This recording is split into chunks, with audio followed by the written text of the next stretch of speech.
네, 오늘 준비한 영상에선 닥스 2편의 예고편 속 일루미나티의 멤버 중 어째서 MCU 출신은 포함되어 있지 않은가에 대한 개인적인 의문으로부터 시작된 내용을 정리해봤는데요.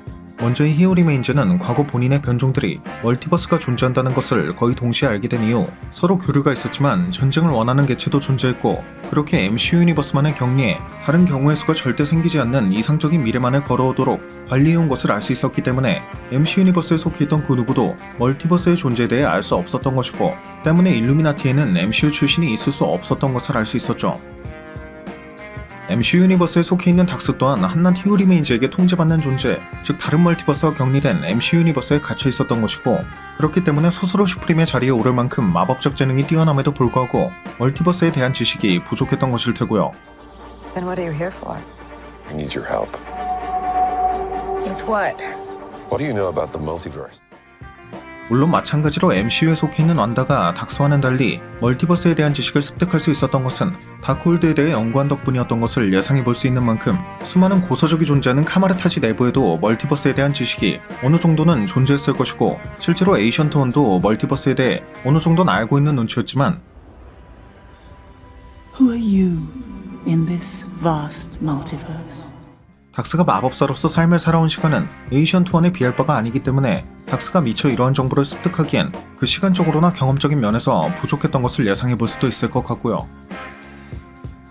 또 앞선 영상에선 그 타이밍이 모두 28분 무렵으로 일치한다는 점을 통해 완다의 넥서스 빙으로서의 각성이 히어 리메인즈가 그 통제권을 잃게 된 것의 이유일 것이라고 예상했었고, 실제로 현재 MCU는 완다의 각성으로 인해 대혼돈의 멀티버스를 앞두고 있는 상황인데, 원작 코믹스에선 완다를 제외하고도 알려진 넥서스 빙만 10여 명이 존재하기 때문에 그간 히어 리메인즈가 타임라인을 계속해서 삭제해왔던 것은 넥서스 빙이 될 제목이 존재하는 타임라인을 없애 이러한 대혼돈을 막기 위함이었던 것을 유추해볼 수 있었죠.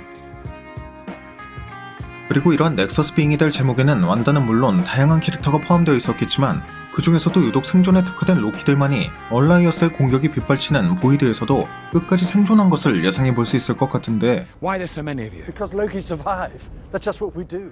이처럼 타임라인을 삭제하는 과정을 통해 오랜 세월 그 격리 상태를 유지해왔던 히어 리메인즈가 수없이 많은 삶을 반복해왔지만 이게 최선의 방법이다 라는 식으로 언급한 것을 보면, I've lived a million lifetimes.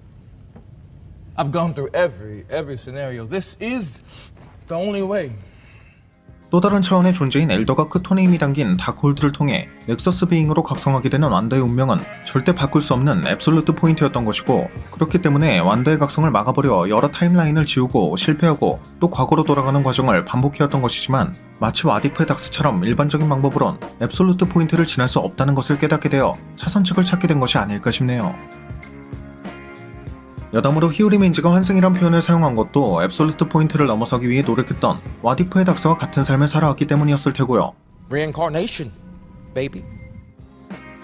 아무튼 원작 코믹스에선 한 유니버스에 두 명의 넥서스 빙이 존재하는 것이 불가능하다고 묘사되기 때문에 그가 선택한 차선책은 완다의 각성 이전에 다른 넥서스 빙을 각성시키는 것이 아니었을까 싶은데, TVA가 유독 로키의 변종을 가장 많이 제거해왔다고 언급된 것을 보면 로키 또한 완다 못지않게 넥서스 빙으로서의 잠재력을 가지고 있었던 것이지만, TVA has pruned a lot of these guys, almost more than any other variant. 로키의 또 다른 특성 중 하나가 배신인 만큼 그 중에서도 유일하게 믿음이라는 것이 존재했던 로키와 실비를 선택하게 된 것이 아니었을까 싶네요.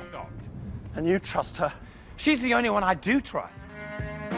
참고로 원작에선 캉도 넥서스 빙 중 하나인 만큼 캉이 MC 유니버스의 넥서스 빙이라면 완다는 각성할 수 없는 것이 아닐까라고 생각할 수 있겠지만, 앞선 영상에선 히어 리메인즈가 여기까지 올 수 있었던 것이 과거 그의 선조였던 터니가 양자역을 통한 시간여행 장치를 남겨놓았던 것을 발견했고, 그렇게 그가 첫 목적지로 삼은 고대 이집트에서 암모트의 아바타로 선택되는 과정에서 과학과 마법을 모두 손에 넣게 되어 차원의 틈새라고 할 수 있는 양자역의 TVA를 설립하고, 이 양자역의 끝에 존재하는 보이드와 이어진 시타델의 체인버를 만든 것이라고 예상했기 때문, 즉 그의 체인버가 존재하는 시타델은 MCU라고 볼 수 없는 시간 외의 지점이자 넥서스 비잉에 힘이 미치지 않는 곳으로 보이는 데다가 히어 리메인즈는 자신의 변종들이 MCU를 침략하는 것을 막기 위해 이곳을 비울 수 없는 입장인 것을 예상해 볼 수 있었기 때문에 그가 별도의 넥서스 비잉을 필요로 한다는 것을 유추해 볼 수 있는 부분이었죠.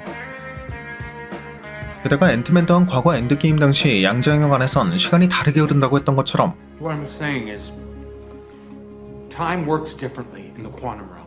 TVA의 모비우스 또한 시간이 다르게 흐른다고 한 것을 볼 수 있어 TVA가 양자 영역 안에 존재한다는 것을 알 수 있었는데, It's hard to say, time passes differently here in the TVA. 양자 영역은 다른 멀티버스를 잇는 웜홀로 볼 수 있는 데다가 이 웜홀은 다른 우주의 장소만을 연결하는 것이 아니라 다른 시간 또한 연결할 수 있다는 점을 통해 그의 체인버가 시간의 끝이라고 불리는 것도 Welcome to the Citadel at the end of time. 이 양자 영역 어딘가에 존재하는 끝이라고 할 수 있는 웜홀의 끝단에 위치한 곳이기 때문인 것을 유추해 볼 수 있어, 이는 말 그대로 그 어느 유니버스에도 속해 있지 않은 통로의 끝이라는 것, 즉 넥서스 빙의 힘이 미치지 않는 장소라는 것을 유추해 볼 수도 있었고요. 참고로 이 웜홀은 멀티버스의 시작을 알린 노웨이움의 쿠키 영상에서도 볼 수 있는 것이기도 했고요. 그렇다면 히오리 민지가 로키와 실비 둘을 필요로 했던 이유가 무엇일지도 궁금한 부분인데, 개인적으로는 이 시타들이 시간 외의 지점, 즉 MCU에도 속해 있지 않은 곳이고 이곳은 넥서스 빙의 힘이 미치지 않는 것으로 보인다는 점, 또 로키와 실비도 개개인의 힘은 미약했지만 둘이 그 힘을 합쳤을 땐 얼라이어스도 막을 수 있을 만큼 넥서스 빙으로서의 잠재력이 충분했다는 점을 미뤄본다면, 그 힘을 보완하기 위함과 동시에 한 명에게는 본인의 뒤를 맡기고 다른 한 명에게는 직접 MCU의 넥서스 빙이 되는 것을 맡기기 위함임을 예상해 볼 수도 있지 않을까 싶네요. 어쨌든 결과적으로 히오리 메인즈는 차악을 선택하기보단 눈앞에 보이는 복수만을 선택한 실비에 의해 죽음을 맞이했고, 그렇게 이 둘을 완다의 각성전에 넥서스 비잉으로 만들려고 했던 의도는 실패한 것을 볼 수 있었지만, 그럼에도 불구하고 죽음을 맞이하는 히오리 메인즈가 꽤나 태어난 모습으로 조만간 다시 보자 라는 식으로 언급한 것을 보면 See you soon. 그가 닥스의 타임스톤을 능가하는 아이템을 보유하고 있다는 것도 기대해 볼 수 있었고, 실제로 원작 코믹스에 등장하는 캉의 트로피로맨은 캡틴 아메리카, 스파이더맨, 미스터 판타스틱, 닥터 옥토퍼스, 아이언맨, 비전, 미스테리오, 매그니토 등 다양한 캐릭터의 장비나 신체 부위가 전시되어 있는 것을 볼 수 있는 데다가 로키의 컨셉 아트에도 이러한 수집품이 묘사된 적이 있다는 점을 미뤄본다면, 히오리 메인즈가 죽음에서부터 돌아올 수 있는 어떠한 아이템과 함께 돌아올 가능성도 기대해 볼 수 있을 것 같고요. 그리고 개인적으로는 그가 안무트의 첫 번째 아바타였을 가능성도 기대하고 있기 때문에, 혼슈가 마크를 되살린 것처럼 안무트를 배신한 히오리 맨지가 이러한 부활에 관련된 능력을 빼돌렸을 가능성도 기대해 볼 수 있을 것 같기도 하네요.